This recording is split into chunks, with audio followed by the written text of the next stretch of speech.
নমস্কার বন্ধুরা, আমার কিচেনে সবাইকে স্বাগত। আমি আজকে ফুলকপি, আলু, ডিম দিয়ে আর মটরশুঁটি দিয়ে একটা রেসিপি বানাবো।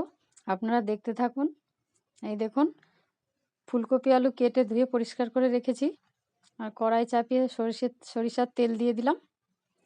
তেলের মধ্যে একটু হলুদ দিয়ে কপিগুলো ভেজে নিচ্ছি ভালো করে। আর দেখুন, কপি ভাজা হয়ে গেছে, নামিয়ে নিয়েছি। আর ডিম সেদ্ধ করে ছাড়িয়ে রেখেছি। আর কড়াইয়ে তেল দিয়েছি, তেলের মধ্যে আবার একটু হলুদ দিলাম।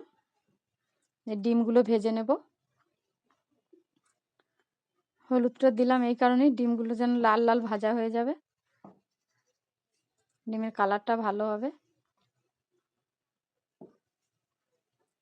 এই দেখুন, ডিম ভাজা হয়ে গেছে, তুলে নিচ্ছি। এবার ওই তেলের মধ্যে জিরে তেজপাতা ফোড়নে দেব।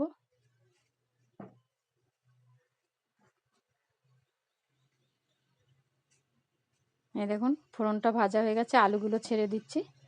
আলুগুলো একটু ভেজে নেব ভালো করে, লাল লাল করে। আমার একটা ফেসবুক পেজ আছে বন্ধুরা, ফলো করবেন। আর ভিডিওটা যদি ভালো লাগে তো লাইক করবেন।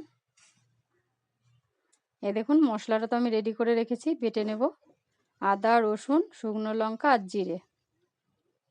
এদিকে আলুও ভাজা হয়ে গেছে, পেঁয়াজ কুচি দিয়ে দিলাম। আলুর সঙ্গেও লাল লাল করে ভেজে নেব পেঁয়াজটা। এই দেখুন, ভাজা হয়ে গেছে, টমেটো কুচি দিয়ে দিচ্ছি। একটা মাঝারি সাইজের টমেটো ছিল। এই দেখুন, টমেটোর সঙ্গে আলু পেঁয়াজ সব ভাজা হয়ে গেছে। মশলা দিয়ে দেবো। দেবো পরিমাণ মতো হলুদ, আর স্বাদ মতো লবণ দিয়ে দেবো।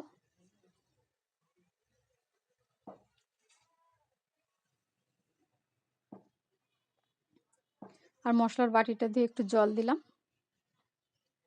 এবার কষিয়ে নেবো ভালো করে। মটরশুঁটি কটা দিয়ে দিয়েছি, মশলার সঙ্গে একদম কষিয়ে নেব। ভেজে রাখা ফুলকপিটাও দিয়ে দেবো। এবার একসঙ্গে ভালো করে কষাবো।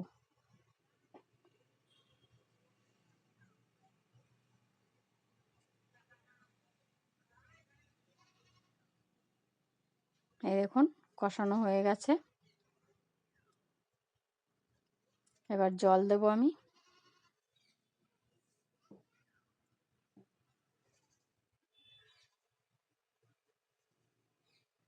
খুব বেশি ঝোল করব না।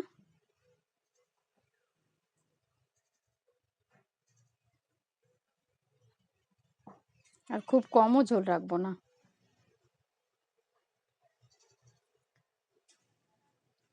ওই দেখুন বন্ধুরা, ভিডিওটা যদি ভালো লাগে একটা লাইক করবেন, কমেন্ট শেয়ার করবেন। আর আমার এই ছোট চ্যানেলটি একটা সাবস্ক্রাইব করে দেবেন। এই দেখুন, এবার একটু মিট মশলা দিয়ে দিচ্ছি। মিট মশলা দিলে ডিমের ঝোলের স্বাদটা আলাদা হয়। এই দেখুন, রেডি হয়ে গেছে আমার রেসিপিটা। সবাই ভালো থাকবেন, সুস্থ থাকবেন। পরবর্তী ভিডিও আবার দেখা হবে। ধন্যবাদ।